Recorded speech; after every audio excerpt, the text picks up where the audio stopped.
So before students return to the classroom, the men and women that keep our kids safe had to do some learning of their own.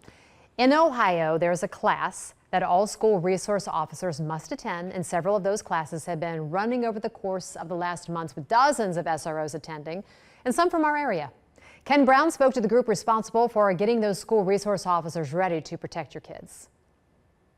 It's the worst case scenario, and it's played out in the halls of schools across our country too often. For so many schools, it's the reason they budget to have a badge on staff. Everybody's seen, some of the unfortunate incidents across the country that we've had, and we can't allow that to happen to our children. Tom Hurst is the SRO at Wilson Middle School in Hamilton, but he's also the vice president of the Ohio School Resource Officers Association.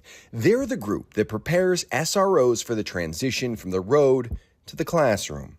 In the schools, you never know what's coming at you, so you have to be prepared for everything. You just don't know what's coming from the outside, what's happening on the inside.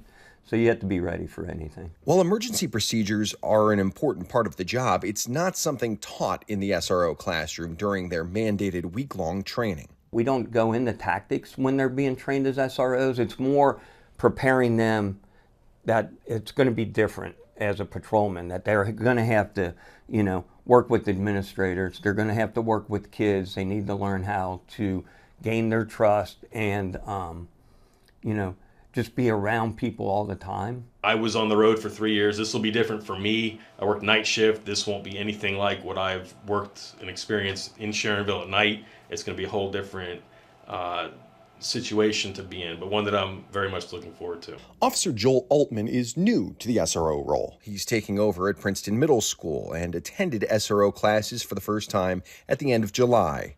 He's mixed in with this group of nearly 100 officers receiving training on how to deal with kids and administrators. It's not about being an enforcer in the school setting.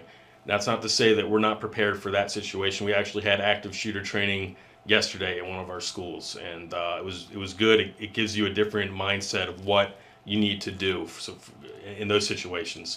Altman says the classes focus on building relationships with teenagers, being a resource for them, and finding ways to meet them where they are.